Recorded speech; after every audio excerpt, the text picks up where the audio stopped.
আমাদের চ্যানেলের সকল আপডেট পেতে আপনার স্ক্রিনে সাবস্ক্রাইব ও বেল বাটনটিতে ক্লিক করুন।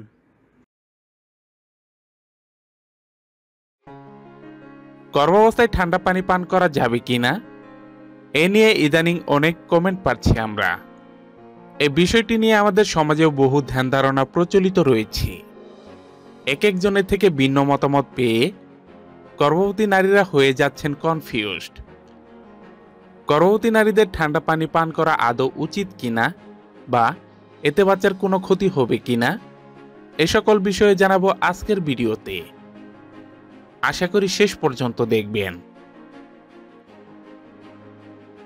বহু বছর ধরে গর্ভবতী নারীদের মধ্যে প্রচলিত আছে যে ঠান্ডা পানি পান করলে বাচ্চার ঠান্ডা লেগে যেতে পারে। কথাটি কি সত্যি? বাস্তবতা হলো এ যাবৎ যত গবেষণা হয়েছে তাতে কোথাও পাওয়া যায়নি গর্ভবতী ঠান্ডা পানি পান করলে বাচ্চার ঠান্ডা লাগে। গর্ভাবস্থায় একজনকে পর্যাপ্ত পানি পান করতে হয়। এক্ষেত্রে পানির তাপমাত্রা ততটা ফ্যাক্ট করে না। এর মানে আপনি অনেক গরম পানি পান করবেন কিন্তু তা নয়, বা অনেক ঠান্ডা পানি পান করবেন সেটাও নয়। গরমে চাইলে ঠান্ডা পানি পান করতে পারেন, আবার শীতে হালকা উষ্ণ পানি। ঠান্ডা পানি পানে যদি আপনার সর্দি কাশি হওয়ার সম্ভাবনা থাকে তাহলে অবশ্যই এড়িয়ে চলুন। কিন্তু গর্ভের বাচ্চার ঠান্ডা লেগে যাবে এটা ভেবে ঠান্ডা পানি পান করবেন না, এটা ভুল ধারণা।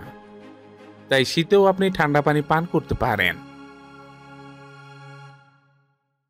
অনেকে বিশ্বাস করেন গর্ভাবস্থায় অত্যাধিক ঠান্ডা পানি পান করলে গর্ভের বাচ্চার পরবর্তীতে নিউমোনিয়া, হাঁপানি বা অন্যান্য ফুসফুসজনিত রোগ হওয়ার সম্ভাবনা থাকে। সত্যি হলো এই বিশ্বাসগুলো পুরোটাই ভিত্তিহীন, যা মানুষের চিন্তাধারা মাত্র।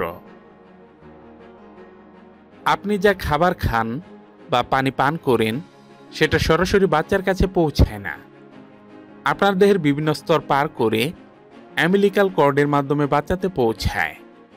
তাছাড়া আপনার চারপাশের পরিবেশ ঠান্ডা থাকলেও দেহের অভ্যন্তরভাগ কিছুটা উষ্ণ থাকে। তাই ঠান্ডা পানি যখন বিভিন্ন নালীর মধ্যে দিয়ে গর্ভের বাচ্চাতে পৌঁছায় তখন সেই পানিটা আর ঠান্ডা থাকে না। তার মানে বাচ্চার কাছে সবসময় উষ্ণ পানি পৌঁছায়।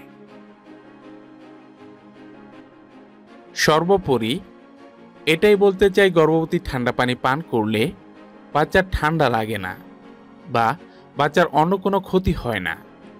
তবে যারা ঠান্ডাজনিত সমস্যায় প্রতিনিয়ত ভোগেন তারা সতর্ক থাকুন, কারণ গর্ভবতী মা অসুস্থ থাকলে বাচ্চার উপরও কিছু না কিছু প্রভাব পড়বেই। ভালো থাকুন।